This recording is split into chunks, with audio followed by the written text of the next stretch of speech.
Hello and welcome to another video on my channel, which is focusing cranio-cervical instability, CCI. My name is Gottfried. I'm suffering on CCI, and the aim of this channel is to increase the knowledge with the focus on the German-speaking area. So if you are German, I would ask you to switch to the German version of this video where I give a translation also have the original English version attached. That makes things for you easier, so you can listen to the German version and the English version.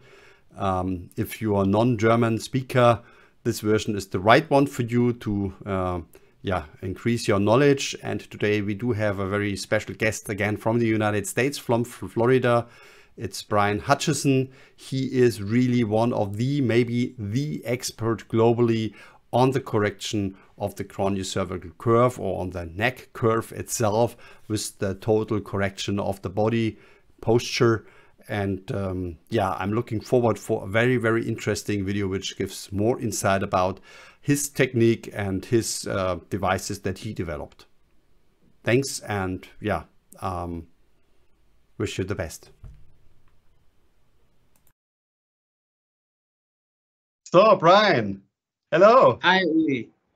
I'm very happy, and I'm actually also very excited about the interview with you, because it's gonna be a very special topic again today, which is not really covered a lot in the internet so far when it comes to craniocervical instability, CCI. And I think this is also because it's probably also highly underestimated. It's the neck curve, the lordosis of the neck, and its importance. You are, I can say, one of the very few, very rare global experts, international experts for curve correction. Not only focusing on the neck curve, but of course, the neck is connected to the total body, so you do the correction of the total body. But dominant focus is also on the neck curve and instability, maybe, which also goes along with it. So I'm very, very happy to have you here today. Thank you so much for spending time. You know, we had the chance to do a call with another friend of yours from one of the groups you have in Germany, maybe about a week or two ago, and it was great to meet you. And I'm very also privileged that you wish to interview me and to continue to spread the word to people all over the globe, just as for a very small subset of injuries that has been underdiagnosed or incorrectly cared for. So we hope to raise awareness and to help people on their path to healing. So thank you. Right.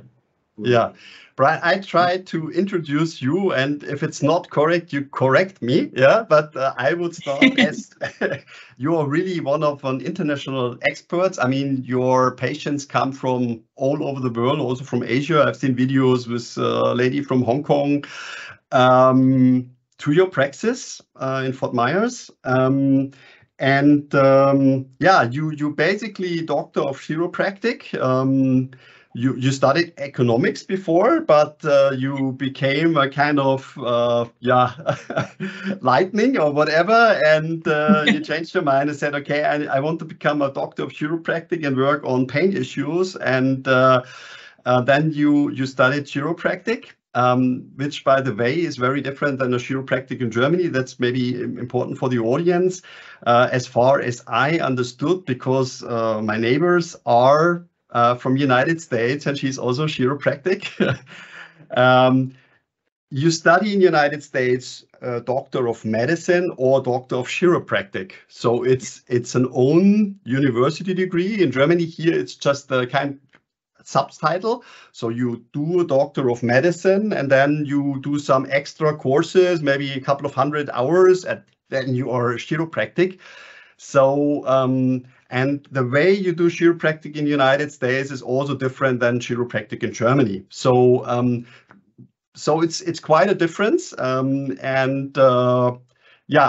just wanted to mention this because this gives you even a higher qualification level, I would need to say.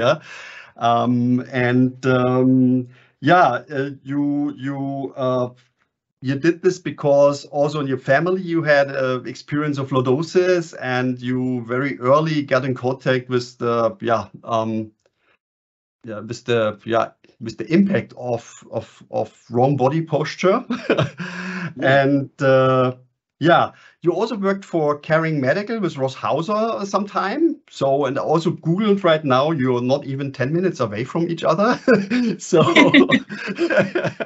I've seen you also on the videos there. So quite some knowledge that you gained during your profession. And now I hope that I introduced you a little bit. I mean, you did also a lot of things in the university and pain research. I hope that describes you a little bit more clear. Something to add from your side, which I missed, which is important to know from you? No, I think that was more than enough, Ulay. Thank you so much for the introduction. And yeah, basically, I found a passion or a calling in this kind of an area where I felt there weren't a lot of answers. And it stems from my brother having gone through a lot of serious problems with his spine. So it's great when you can line up things that you've been through in life that have been challenges or pain points personally, and then find a way to bring meaning through that and help a lot of other people on the way. So I love trying to find answers to problems that nobody else has figured out yet. And we're getting pretty good results with helping a lot of people that, you know, haven't gotten results with sometimes 10, 20, 30 different approaches. So thank you so much. I hope that you have a long life, because there is a lot to explore when it comes to craniocervical instability. Yeah, we'll never figure it all out, but as long as we keep making progress, and then that's what it's about. So exactly. Yeah. So let us come a little bit to the curve. There are a lot of topics I would like to stress also with you, but today let's focus on the curve. It's already a lot to talk. When it comes to a wrong curve, how do you measure whether a wrong is curve, or how does an ideal curve look like? Are there measurements that you do, or how do you define an optimal curve? Yeah, that's a great question. And there's two main things that people should be considering when they look at a spinal curve in the neck as to whether or not that it's healthy. And the number one thing that probably everybody already knows is that you want to try to get a lordosis, or a backward C. And the missing part that many people don't consider is whether or not that lordosis is in the correct position, meaning if it's a lordosis but it's here, or if it's a lordosis and it's here. So whether or not that the head is over the shoulders, or if the head is here, but you take an x-ray of the neck and it looks like it's a lordosis, but this could still be a pathological lordosis. And many people don't consider that into the equation when they look at a neck curve.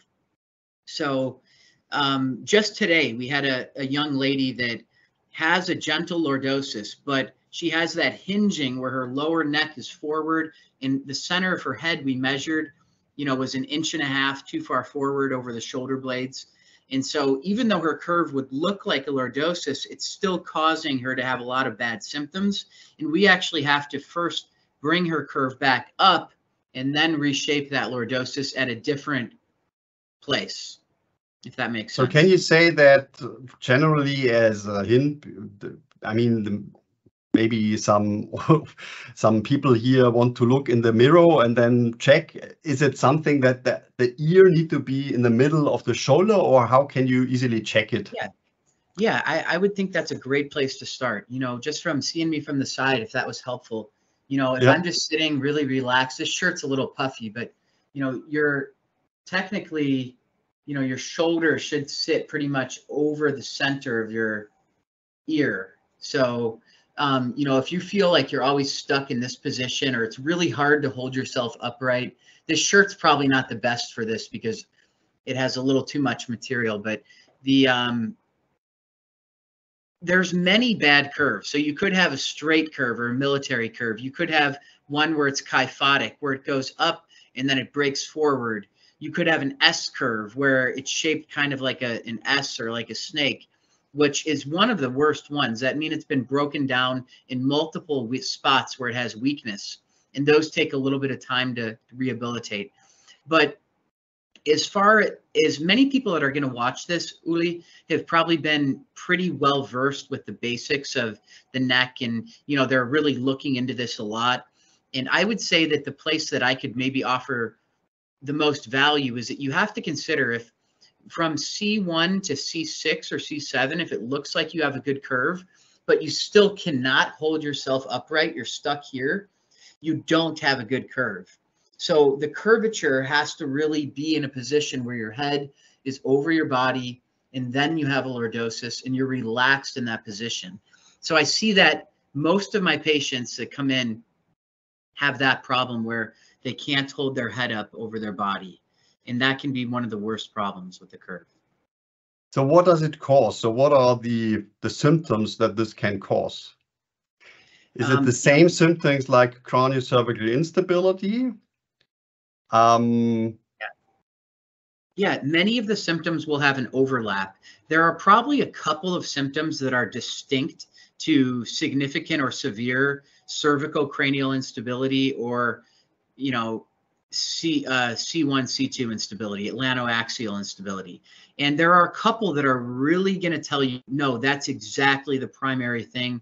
And those would be some of the very severe symptoms where, if you hear like a big clunking in the top of your neck and head, and then you get almost like you feel like you're going to black out, you get a big change in, the brainstem compression, the CSF gets 100% blocked intermittently. You're getting really bad neurologic symptoms that are life-threatening. You keep having to go to the emergency department. Those are going to be like really big, that it's going to be the CCI or the atlantoaxial.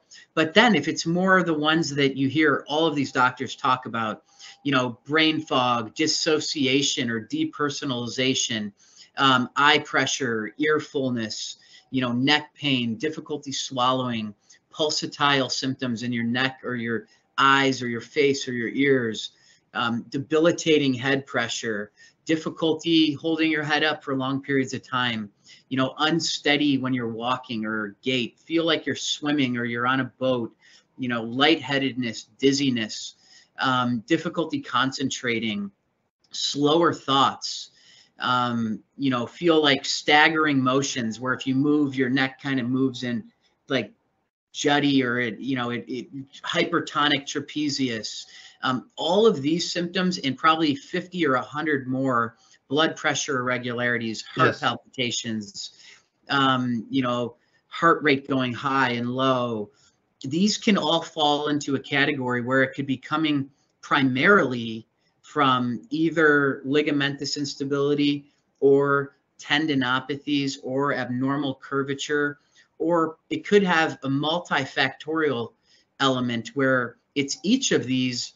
And to put them in hierarchical order, like which one should you treat first, can get a little bit difficult. But through my channel and through talks with you, we want to try to clarify where people should spend a lot of their energy first in order to get the best result that they can. So is there, or you already answered this, but I want to make this clear because it's a very important statement. There can be a case where the curve itself is causing symptoms without instability coming from ligaments, or muscles are already correlated to the curve, because if the curve is wrong, the muscles are also wrong, but there is no harm with the ligaments, but the curve is really causing the symptoms. So this is possible. Yes, 100% correct. And now you have to think about the ligaments, the curve, the muscles, and the tendons as one unit, almost like a symphony that's playing, or an orchestra playing together. So if one of them is off, the whole thing is gonna not be correct. But let me step back. That might not have been the best metaphor. But if you have a bad curve, and yes, the muscles will be shortened or tight, and there's probably some tendon degeneration, there isn't always significant ligament injury. Sometimes you can get all of those symptoms I listed just from the curve and the tendons, and you could have just a very mild amount of ligamentous laxity that doesn't even need to be treated for you to get a full resolution of your case. Yes, that is correct. And we see it here, every month there's somebody that comes in where, we're able to correct the curve, work on the musculature, the tendons, and they can get, 90, 100% better. And they may have some instability ligamentously that's moderate or small amount. By the way, this is also something new I learned from you. You stress the name, the wording, tenderness instability. So coming from the tenderness. So I'm not quite sure about the pronunciation. But, you did great. Yeah. It's basically in German also nobody will know this English word. It's Sehne. So it's the end of the muscles, where the point where the muscle is connected to the bone, right? Correct. Yeah? And this is also a point where instability can come from, as these tendons are too inflexible, or how can I imagine this? So the process is the same as with the ligament, which is called creep, hysteresis, and then set. And so that's an explanation for how tendons and ligaments degenerate.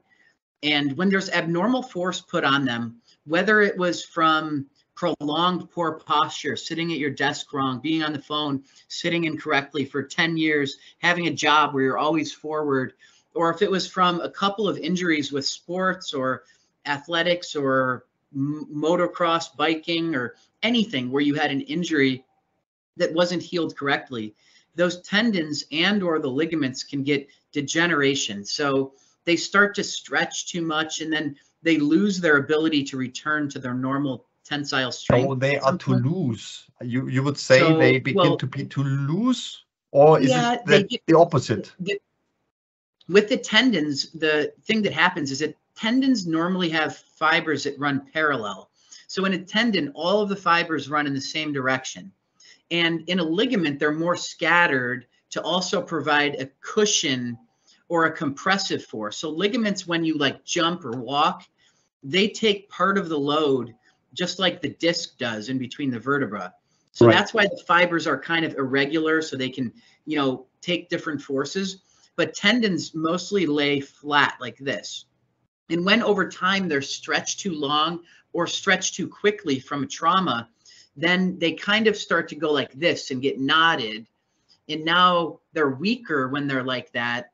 And then they start to become painful. And now they don't act as movers of the bone as well as they did when they were strong and intact. So now that they're all tied up and tangled up, when they try to move the bone, because the tendon is what actually moves the bones. The muscle fires, and then the tendon pulls the bone. So if tendons are degenerated and weaker and they're not functioning correctly, then they're going to have a harder time pulling a bone. So the muscle, Uli, has to be in a state of hypertonicity. It has to be tighter on average. And over time, muscle requires a constant source of energy, of ATP or cellular energy, in order to be working. And when it's constantly active, eventually it loses that energy, and then it gets tighter and shortens and gets stiff. And then, all of your motions start to be aberrant or abnormal. So if you had a tendon damage here, over time, these muscles are going to tighten down. And then when you move, it's more partial. And then it's going to start to tug on your neck, because there's many muscles that connect into the neck. And through our connective tissue, you could have a problem in this arm that's tugging down, and then it could cause the muscles in your neck to start to tighten up to try to pull the arm back up. And then you're going to also get pulling here. So it's a cascade where, a distal area can end up affecting something in your neck.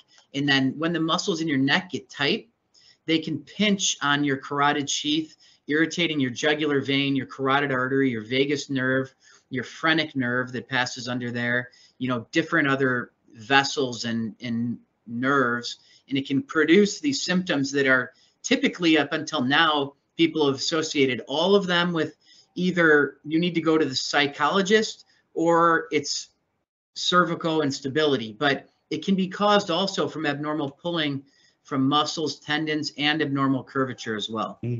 I mean, what I learned is, yeah, that you need also the muscle cannot relax when there is still the tendons not absolutely okay. So you need to work also on this beginning part of the muscle in order that the muscle can relax.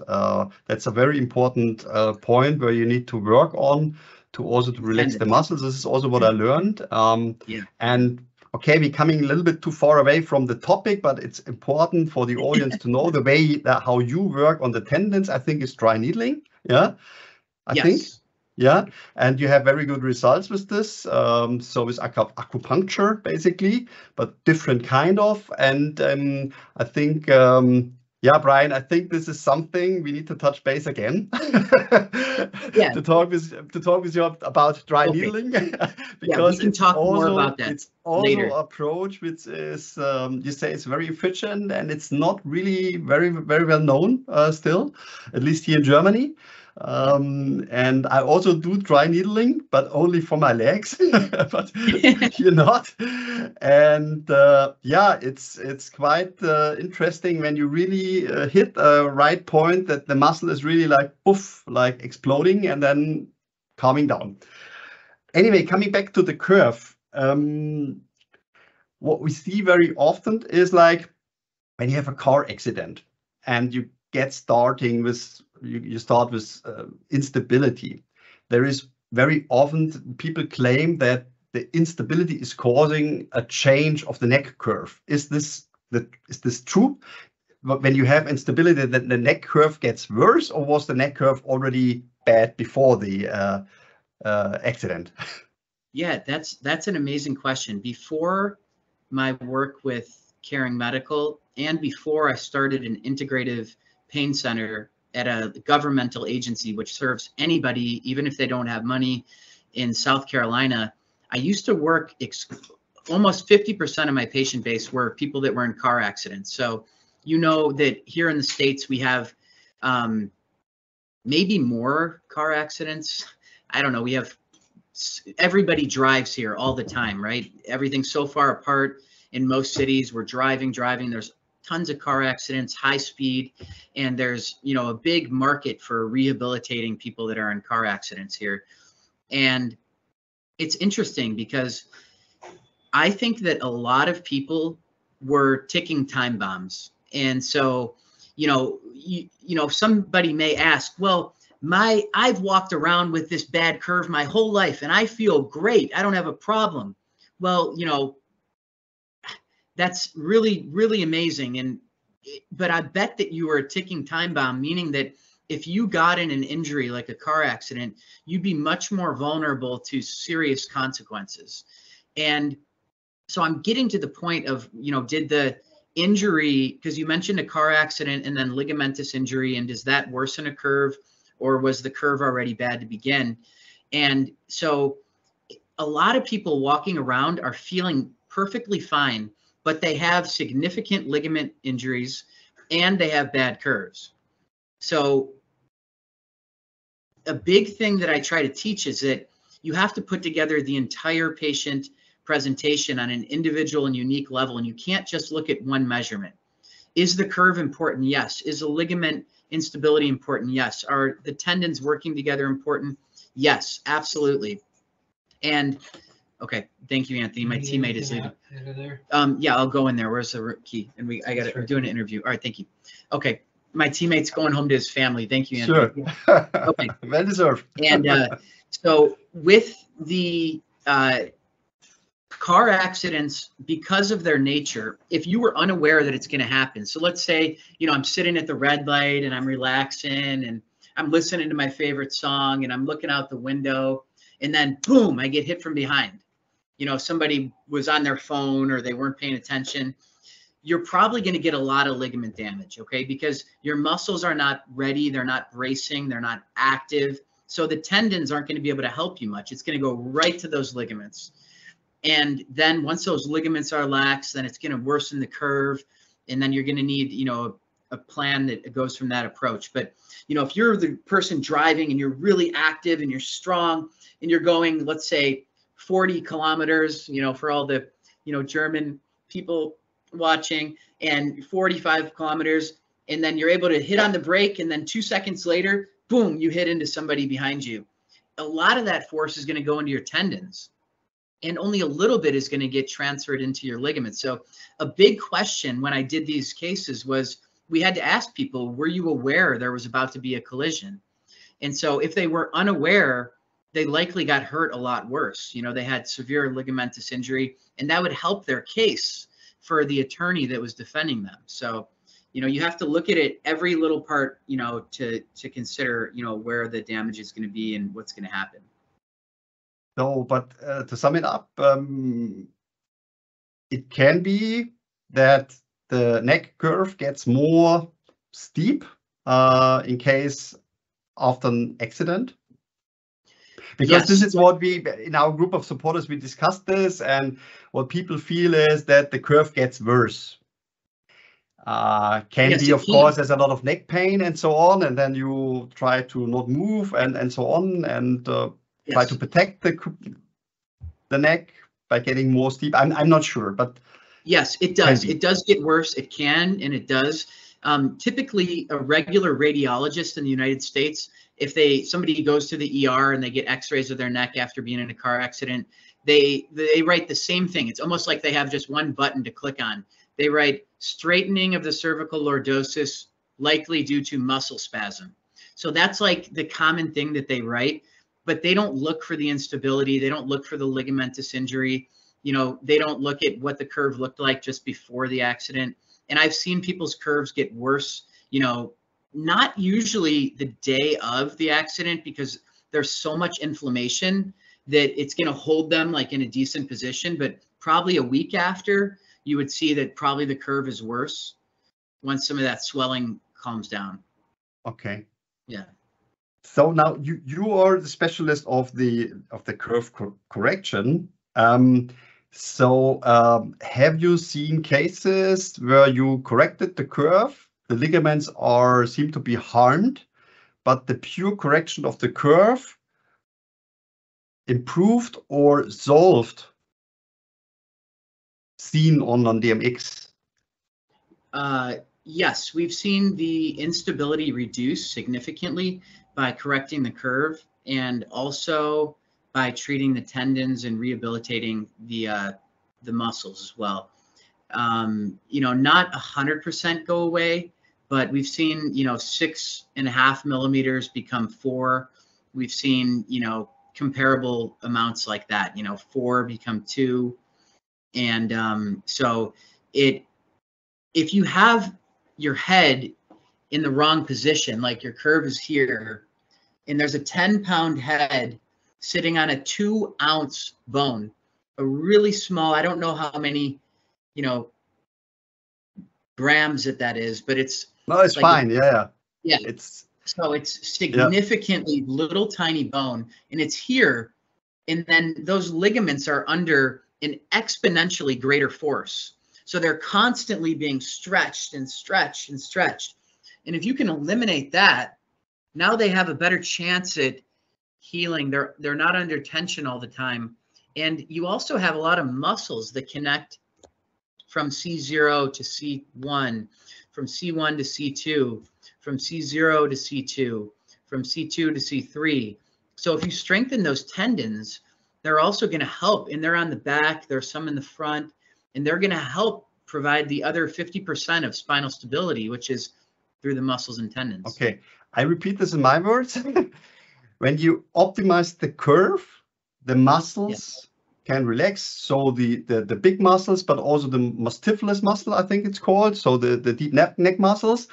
And from the muscles alone, there can be more stability because they can compensate more and make the structure more better. But also the ligaments, when they are not so much stressed, they will heal over time, even without injecting proto or PRP, they also can regenerate So when there's not so much force by wrong positions. yeah, I think that we should be really careful with that part, because it's not that they're going to regenerate, but if you have something that's constantly being pushed and pulled in the wrong direction, it's going to keep getting a lot worse. And if you take all those excessive forces off of it, you give it a chance to get some healing effect. And ligaments and tendons don't have very good blood supply at all, so they're not really going to heal on their own. But if you allow them a chance to not be constantly getting stretched, you may get a slight improvement because they're at rest, so they can, just naturally kind of, heal maybe slightly from being in a much better curve. Okay. Yeah. So let's now come to your method, because you have a very, very special method to adjust the curve and the body posture. You use weights, which is kind of surprising for me, actually. Why is that surprising? Yeah, because I would never think about weights to do this. I was also, thinking about my neck curve. I've seen images and I said, okay, maybe I can do something. And you know what? I bought something. I bought this one here. Okay. So this is what I'm trying to work on my curve. And it's easy to handle. You just lay down and you don't need to do anything. Yeah. But as you do not do it and you are the global expert, there are probably, let's put like this, your method has probably more advantages. And so let's stress this a little bit. So what is your method and why is it so beneficial? Well, first, please tell me that you bought that on Alibaba for $2 and not the white label markup for $40. It's Amazon. It's Amazon, 20 euros. Amazon, okay, yeah. So there's like 10 different companies that sell that same thing, but they say that it's white label theirs, but you can get it on Alibaba for like $2, I think, $2 or $3. Then you need to wait 6 weeks. All right. So anyway, moving forward, that was partially a joke. I was having fun with you. Sure. So the reason that I believe that people should be doing weight-bearing curve correction is because we ultimately, human beings, are people that evaluate how we feel. If we feel healthy, by how well that we can function. And yes, how well that we lay down and feel comfortable when we're sleeping is a big part of that. But I think that people really want to be able to move around and feel good and not just lay down and feel good. So I've seen the results because a lot of my colleagues use a Denerol or other, supine passive traction devices, such as the one that you have.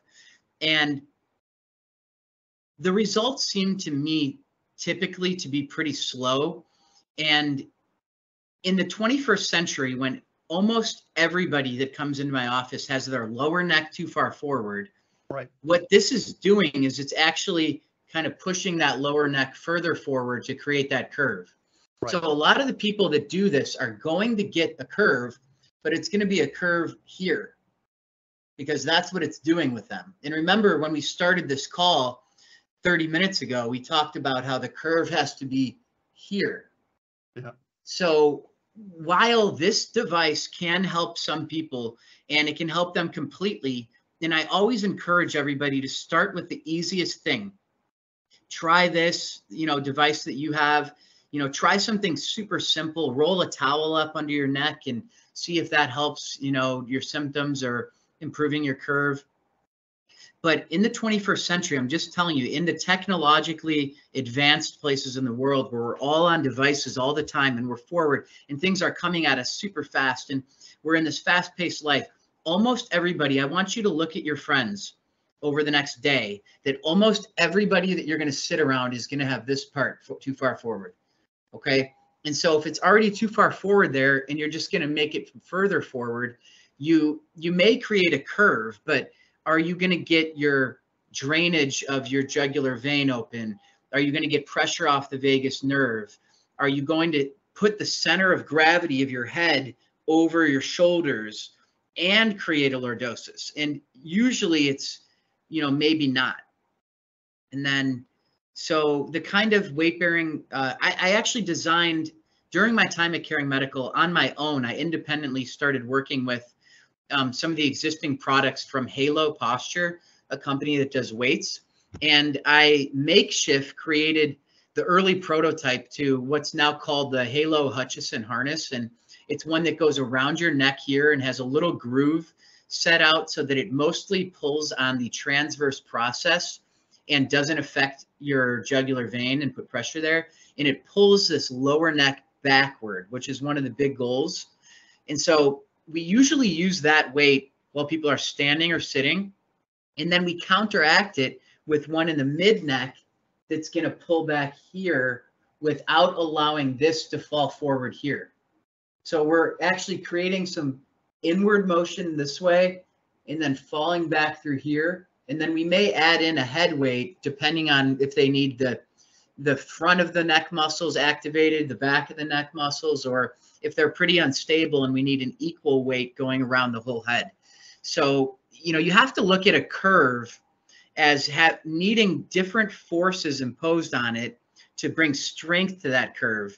And if you have a curve and you just put one thing, it's going to bow too far eventually and get weak. So we look at it with a C curve. There should be 3 points of reference as to how much weight and what vectors and what forces do you need to optimize that curve over time and really bring it, rigidity and strength and integrity. I think you prepared a picture of the weights. I think that would be the time to have a look how this looks like, because it's not so easy to imagine. Okay.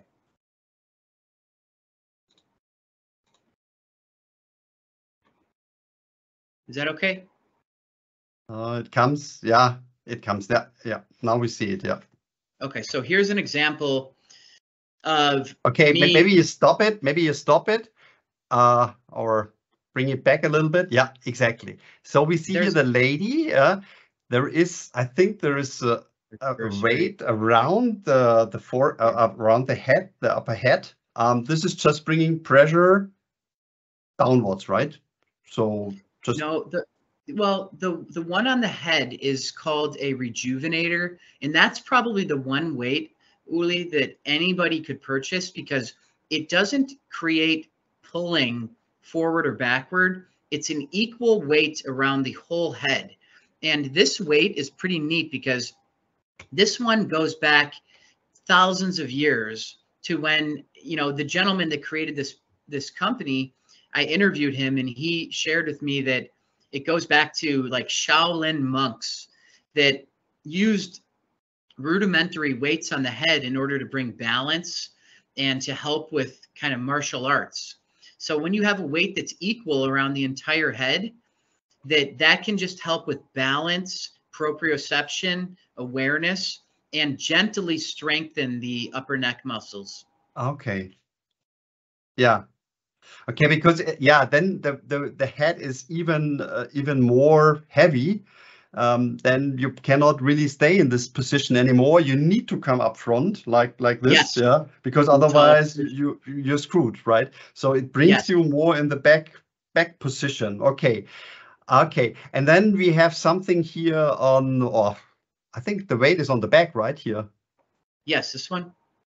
Yeah. Right. Yeah. So just like we were talking about so if we're trying to create a curve here that goes backward, for her, her neck fell forward a little bit. So this is the first one we put on that's pulling backward. And then secondarily, we put one on she needed it on a foam riser. So just depending on where we needed that force to come through the neck. So the actual force is coming through from right here through the neck this way. And then she wasn't able to tolerate one that was pulling the head forward or backward. So she has that rejuvenator weight that pretty much anybody could buy a half pounder or 1 pound of just that one, and it would probably be good for you because it's making your head heavier. So if you're holding the wrong position, you're going to feel wrong, and it helps you kind of get set so you're in the right position. Okay. I would like to also share something because I will stress your channel later a little bit more, but you also provided here a very good video. I share now my screen. And this video is called Cervical Curve Correction, Boomerang Curve. This patient here is treated differently. He also has this weight on his head, and then I see the dominant weight on the front. Yeah. So pulling the curve probably more in the direction in a more curve correction. No, I'm very bad, Brian. You're doing great. You're doing great. Yeah. But I need to understand it a little bit to get more confidence in the method. And you don't need to tell secrets, but for you, it's the technique to really evaluate what weights you need at what place and what is the weight. So how much weight you put on a specific point of time. Yes. And this, I think, is probably not easier. Well, I mean, it's finally easy for me in most of the time, but 95% of the time it's really easy for me. But remember, this is the only thing that I'm good at. So just like you go to you do more, Brian, you do more. Yeah, I mean, I'm okay at a bunch of things, but this is the only thing that I'm actually good at. You know, you go to a mechanic that's been working on, Volkswagen cars for 30 years. I mean, he's going to know exactly what's wrong within 2 minutes. Yeah. And so, but that took him 30 years to get good at it. And so, yes, I mean, you have to understand the physics of the spine. You have to take into account the person's entire spinal curves. If they have, scoliosis, how strong is their connective tissue? How much instability do they have in what areas? Do they get tilting of one of the bones when you put a weight on? What can you find from, how are their symptoms correlated to this? How willing are they to do exercise? You have to factor in like 30 things within 2 minutes and understand that. And then you can quickly, fit people for weights that are pretty good for them. So again, I want to try to recall a little bit. If I come to this one, this is just very pure passive. This is bringing some movement where, let's say, vertebrae are totally stiff and not movable anymore. So can be bring some relief, but this is passive. Your kind of method is active, so it's bringing it to the right form, to the right curve, but also training in addition muscles, right? Correct. Yes, you're rehabilitating the smaller muscles, really. All of the muscles that have a high percentage of proprioceptive fibers in them. The multifidi, the intertransversarii, interspinalis, the rotators. There's a lot of small muscles that connect one to another bone or 1 to 3 bones. And those muscles have a higher percent of proprioceptive fibers. So they tell us where we should be in space. And those are the muscles that often we also add in with dry needling, and we work on when we do upright, active, weighted curve correction, where your body's going to remember that a lot better than just stretching, which also there's a place for the supine device. I mean, yeah, they have also, I mean, I also did a translation of the Denerol device, and they also had X-ray imaging where they could prove that there is a change in the curve. Yeah. But it's always the question, what is it suitable for all cases? Probably not. And what is the most effective way? Yeah. And coming to the exercise that you need to do is, how often do you need to wear these weights? How long does it take to change, let's say, an normal abnormal curve? So not really something which is screwed totally, but like a normal computer neck. Can you give some indication? Yeah, it takes typically between 1 to 6 months to rehabilitate a spinal curve. And so it's that's kind of a big range, but that's just what it is. Some people come in and within 1 month, the curve is already pretty good and they feel better. But it's more common that people that have that easy of a recovery usually don't even need to find, come all the way to my office in Florida. So we only get those once in a while. Usually the people that I see, it takes 3 to 6 months to get a curve better. And that's if they're doing everything right and if they're able to get active care. The people that I've been coaching remotely, which has been a handful of people, and several have gotten some significant improvement in their symptoms. We don't have any repeat or follow-up imaging yet because I've only been guiding people, not as a doctor-patient relationship, but as a coach. I've been helping them and fitting them with, maybe what weights they should use. And they're getting, reductions in symptoms, but we'll have probably more pre and post images in the future that I'd be happy to share with you as well. Yeah. This is something also, I think it's very, very relevant because not everybody is able to just fly to you for the curve correction. And you need to get confidence slower, right? To have maybe first start with a video call with you and send you the imaging. But the duration of the training time per day is like. Oh yeah, good question. So it could range anywhere between 5 minutes a day to 30 minutes a day. So, we're training kind of one group of muscles, the neck. So if you went to the gym and, you're not in perfect shape, right? You're not an elite athlete. You're probably only going to train your chest for 30 minutes, right? And then you're going to do something else. And so it's the same thing with the neck. People usually their necks are weak or they're injured. So we don't want to overtrain it because that's also going to make them feel worse. So exactly, that's weakening, and then you have tremendous symptoms again. Yeah. Yes, and so it's more important the frequency that we get in the right position. So if somebody's early on, Uli, I'd rather have them do it for 1 minute 10 times a day, so that they're getting in that position. They're getting in that position. Their body's starting to remember, like, this is where I need to be. And then over time, we can start to bring it to 2 minutes, 3 minutes per session, 5 times a day. Yeah. What image for a remote coaching? Yeah. What images would you need? Whatever people can get in the area that they live. I've had some people in certain countries that, they could only get one X-ray of their neck, and, we're still able to help them. But I would say if you're able to get a flexion extension X-ray of your neck and a neutral lateral. And then also, if you feel like your posture is also kind of bad in the lower back or the mid back, please send us a lumbar spine lateral X-ray and an AP one. We want to see if there's scoliosis or if you have a big curve in your low back, because remember the spinal cord. AAP stands for anterior to posterior, straight on. The total body, so the total spine, or no, anterior to posterior. So AP means looking this way, and then lateral is looking this way. But only the middle part or the total part? The most important ones are going to be your lumbar spine and your neck. Okay. In some cases, I'd ask for a mid back. Which it can help. Of course, if you have the whole spine, it's better. But once in a while, people have a lumbar curve that limits us from getting their neck better because it's so exaggerated in their low back that the spinal cord is under tension, and we're gonna keep getting them falling back into the bad neck position. Yeah.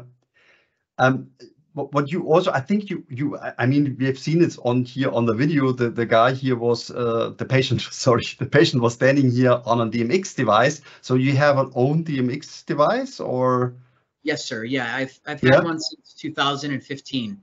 So I've been doing digital motion X-ray for 8 years and 1 month today. I think I got it exactly on July 15th of 2015. Okay.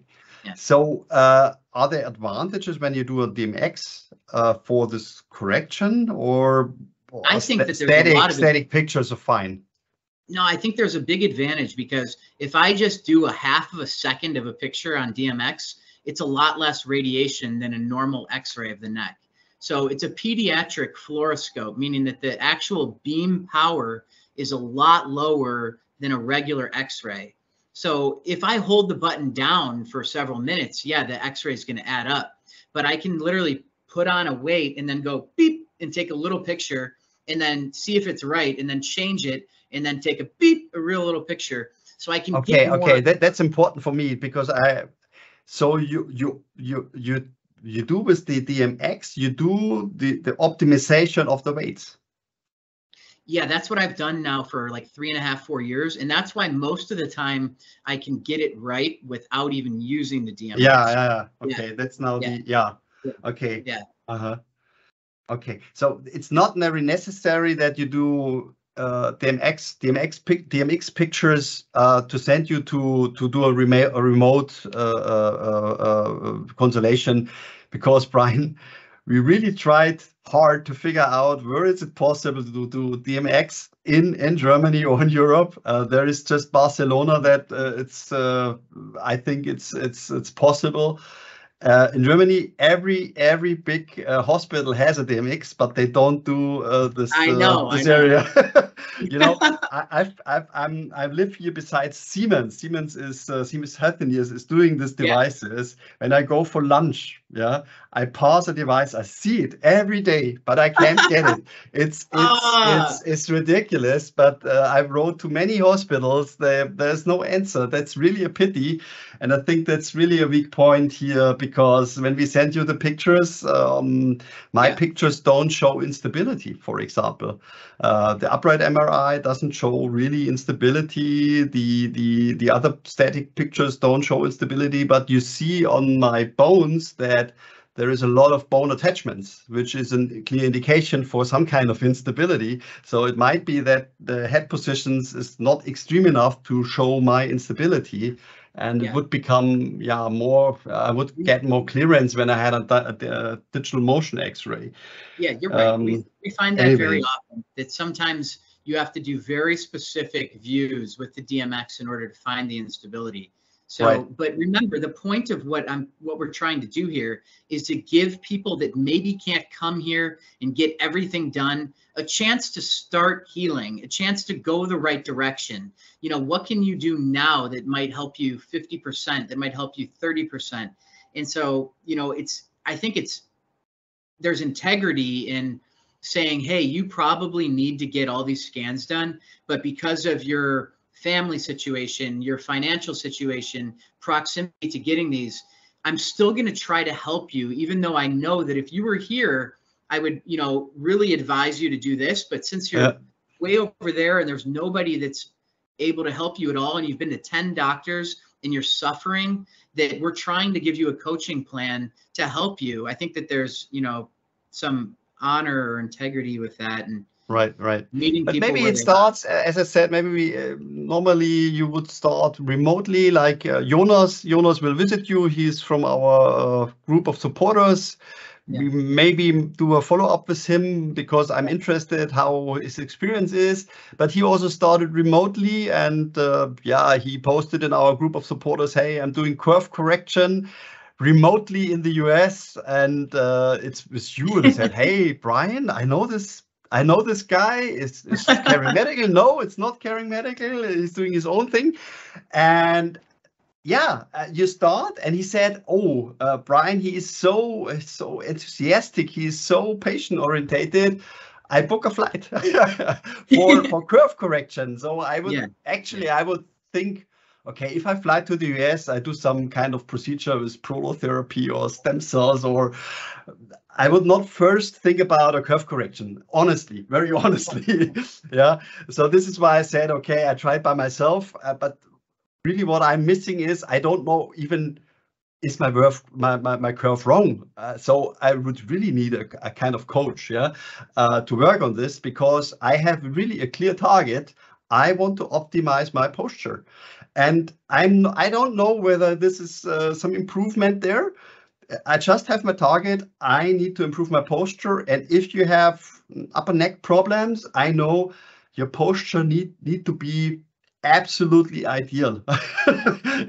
That's clear for me. I cannot even think over, let's say, a tight cuff or some problems in the ankle. Everything need to be, from the statical point, need to be tight. No, you're right. Anyway, let's talk about cost. I Okay. think you are pretty transparent when it comes to cost on your homepage. I briefly share your homepage, and then we just so this is here drhutcheson.com, where you can find you, Brian, and then you have here a shop. Yeah, that's very interesting here as well. Here you can buy the weights, and so that's easy also to purchase. And then you have here on the service, you have here your fees. And if it comes to curve correction, we see here curve correction initially $350, and then we have a curve check. This is a checkup, and a complex curve checkup is $150 or $225. If let's say you have an average curve correction which takes you 4 months, how much you need a checkup? So what give us an a rough estimation? What budget do you need? Yeah. If you scroll down a little bit too, you'll see a little bit more about the in-person scenarios. So there's a couple of scenarios depending on, how complex it is and what you can expect on that initial first in-person visit, just depending on what we might need to do. Those are just, sample scenarios. And with the remote coaching plan, it's kind of a case-by-case basis. We've been offering lately, it's been, around 1,000 for a month of coaching. And in that time, we fit you correctly for what homework you should do, what weights to wear. And then we have several calls throughout that month where we refine it. We talk about how your sleeping position, go over things you're doing in your day that could be flaring you up and things that we can really get you go in the right direction. We kind of quiz on, finding more of what you should do next close to home, connect you to the right people. As far as, so that's just like the remote plan, which we haven't continued it like a second month with anybody yet, but many people have gotten good progress just from that 1 month of coaching. In person, the first time that we fit you for weights is that I think it said $350 for the charge for that. Yeah. And then the follow-ups, it depends. Typically it's anywhere between 2 weeks to 6 weeks would be when we would like to have a follow-up. With most of the plans. Once in a while, somebody can wear the plan we give them for 2 to 3 months if they have a pretty sturdy, strong neck. But usually as the curve starts changing, we might have to change the forces that we put on it. Exactly. So we want to really stay close with that and get you back in, periodically throughout the journey. I would say that if you had a really bad curve, that you may need a minimum of 3 in-person visits and a maximum of, 6 to 10. And then that's if the curve is the primary issue. If you have a lot of tendinous instability or, significant upper cervical instability, you could be looking at a longer journey. Some people come down here for a month or for 2 months and, really try to get things resolved. It's not the worst place to live for a while. No, it's, we have a lot of people in Cape Coral that are from Germany, surprisingly, and Cape Coral is only like maybe 15 minutes from me in Fort Myers. So yeah, it's a big draw. Yeah. My battery is down to 4%. So yeah, 5%. Okay. So, yeah. Okay. Sorry, I didn't. Maybe last question, just for me, because I'm still interested in digital motion X-ray. What is the difference between mini, moderate, and full? Full is like every head position, or? Yes, that's correct. Yeah, typically the national standard for a DMX, I believe, is between $1,100 and $1,200, and we just made ours a flat 1,000, and that's the full DMX. We do every view you could imagine, and we make a report for that. And then some people might come in, Uli, and they say, you know what, doc, the only problem I have is my left shoulder's tight, and every time that I turn to the right, I get this crazy pain, but I don't have any other symptoms. I don't get brain fog. I don't feel like I'm going to fall over. but I've done all these x-rays and everybody said I was fine. So then with them, we might just do like 1 or 2 motion views, and they might only have the $300 mini one. And then somebody might fall in between that with needing just like a moderate amount of images. Okay. Yeah. I think, at least on my list, I mean, I have many more questions, you can imagine. But why don't we do at a part least for 2 today's again? topic, I think I'm through it. Is there something you want to stress which I did not touch with my questions? I would just say that if any of your viewers end up having questions for you, just ask them to me. I'll write them back in an email, or we can set up a part 2 where we just respond to questions that people that you've you've connected with. If they ask certain questions, we can do another session where I would love to be able to answer questions for people. And I mean, if you're more serious with also thinking about, then you can contact here directly. There is also an email form and email address, so this is also good. But if you are still generally interested in the topic, I also highly recommend the YouTube channel of Brian here, also on Doc Hutcheson. Here with a lot of videos here already, 47 videos, also explaining a little bit about, what I really recommend is you were quite active the last days: alignment, curvature, stability, tendinopathy as cause of instability. Very nice video as well. I can really highly recommend it. So you can really dive into a little bit into this curve issue, as it's not really stressed deeply so far, also not on my channel. And we need to dive more into this because I see it really as very relevant. We also do right now exercises, also from an American physiotherapist. I translated the exercises. We talked already a little bit about it. Chin tucks. You're not absolutely convinced about the chin tucks. We will see. I do an evaluation afterwards, after 3 months, whether there is some improvement.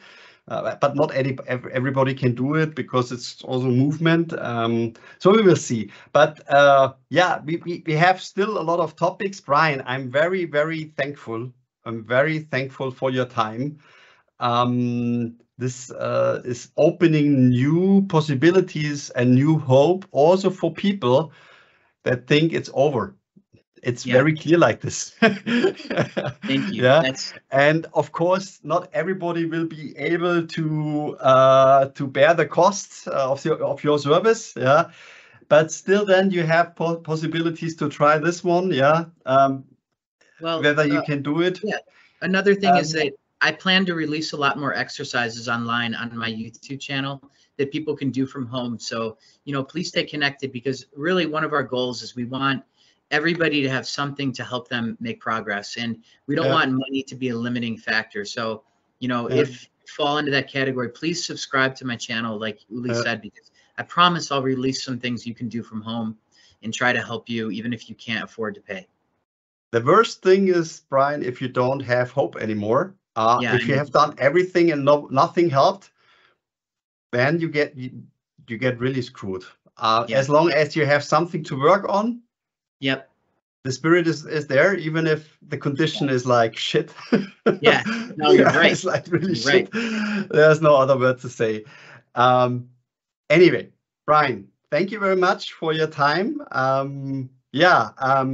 And I'm also open for your comments. You can comment here on the bottom of the videos. Maybe we have a look on Brian. If there is something you can also answer, we will see. I will also open our own chat in my Facebook group to discuss the issue, to get more knowledge, more discussion about the curve. And I'm looking forward for a follow-up, Brian. So I think now you're lost. I think Brian lost his battery. Anyway, thanks again, and See you.